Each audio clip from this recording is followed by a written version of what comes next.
दोष? हाँ, सुनकर तो लग रहा होगा कोई गंदगी या कोई इम्प्योरिटी है। तो हाँ, कुछ हद तक आप सही भी हैं, पर हमारे आयुर्वेद में यही दोष हमारे शरीर का आधार है, बेसिस है, जिस पर हमारा शरीर आधारित है, और यही दोष रोग या कोई बीमारी होने का कारण होते हैं। तो अगर ये हमारे शरीर में है तो कहाँ, कितने होते हैं ये दोष, और हमारे शरीर का आधार है तो कैसे? नमस्कार, मैं यश केवलरमानी स्वागत करता हूँ आपका आयुर्वेद अमृतम में। आइए जानते हैं दोषों के बारे में। दूष्य व्यनिनीति दोषः, ऐसा शब्द कल्पद्रुम में कहा गया है। यहाँ पर दूष्य हमारी धातु है, जिसका अर्थ है दूषित करना। तो जो हमारे शरीर को दूषित करते हैं, इम्प्योर करते हैं, वह दोष कहलाते हैं। दोषों का अधिष्ठान या रहने की जगह हमारा जीवित शरीर होता है। जब तक हमारी बॉडी लिविंग स्टेट में रहती है, एक जीवित अवस्था में रहती है, तब तक ये दोष अपना कार्य या फंक्शंस करते रहते हैं। एक जीवित शरीर 4 घटकों से मिलकर बना होता है, और वो 4 घटक होते हैं शरीर, इंद्रिय, मन और आत्मा। इन चारों में से अगर कोई भी ना हो तो वह जीवित शरीर नहीं कहा जा सकता। शरीर, इंद्रिय, मन और आत्मा, इसको आप सीमा से भी याद कर सकते हैं। इन चारों में से आत्मा निर्विकार है, मतलब अनअफेक्टेड है, इस पर कुछ असर नहीं होता। यह व्यापक है, मतलब कंप्रेहेंसिव है, ये फैली हुई है, तो इस पर दोषों का कोई असर नहीं होता। क्यों? क्योंकि ये तो अनअफेक्टेड है, तो इस पर दोष अपना कार्य या फंक्शन करेंगे तो करेंगे कैसे? पर शरीर, इंद्रिय और मन, इनको दोषों का अधिष्ठान माना जाता है। अब इन्हें भी 2 भागों में, 2 ग्रुप्स में बांटा गया है। पहला है शरीर और दूसरा है इंद्रिय और मन। शरीर, इसका अधिष्ठान पंचभौतिक शरीर है। अब यह पंचभौतिक शरीर क्या है? तो जो शरीर 5 महाभूतों से मिलकर बना है, पृथ्वी, अग्नि, जल, वायु और आकाश, ये हमारे 5 महाभूत हैं। इसके बारे में हम आगे आने वाली वीडियोस में जानेंगे। दूसरा होता है इंद्रिय और मन, इसका अधिष्ठान मन होता है।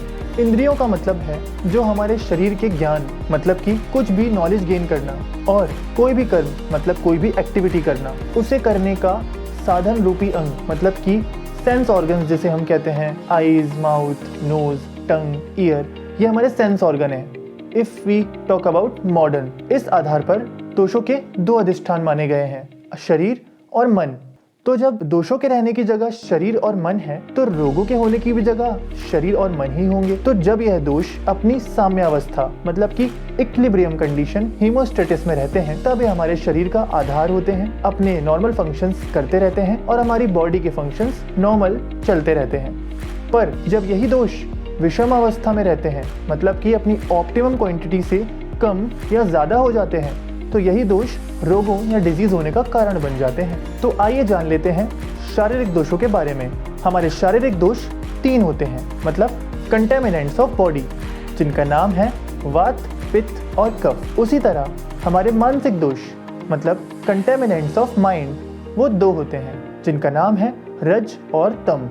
तो जिस तरह हमारे शारीरिक दोष जब अपनी साम्यावस्था में, मतलब हीमोस्टेटिस की कंडीशन में थे, तब वे हमारी बॉडी के फंक्शंस को नॉर्मल वे में कर रहे थे, उसी तरह अब हम मानसिक दोषों की बात करें, जब यह दोष अपनी साम्यावस्था, मतलब हीमोस्टेटिस की कंडीशन में रहते हैं, तो यह हमारे माइंड के फंक्शंस को या उसकी स्ट्रेंथ को बनाए रखते हैं। और जब यह मानसिक दोष अपनी विषम अवस्था, मतलब कि अपनी ऑप्टिमम क्वांटिटी से कम या ज्यादा हो जाते हैं, तो यही दोष मेंटल डिसऑर्डर्स का कारण बन जाते हैं। अभी तक हमने जाना कि ये दोष हमारे शरीर का बेसिस या आधार कैसे हैं और ये कितने होते हैं। अब हम जानते हैं इनकी लोकेशन के बारे में, मतलब ये हमारे शरीर में इनके रहने का स्थान क्या होता है। तो अगर हम माइक्रोस्कोपिकली देखें, सूक्ष्म रूप में देखें, तो ये हमारे पूरे शरीर में मौजूद रहते हैं, हमारे पूरे बॉडी सेल्स के और हमारे पूरी बॉडी फंक्शंस को कंट्रोल करते हैं। But if we talk about microscopic view, अगर हम स्थूल रूप की बात करें, तो यह दोष कुछ स्थानों पर अधिकता में पाए जाते हैं, जैसे lower portion of body, below umbilicus, वात दोष अधिकता में पाया जाता है।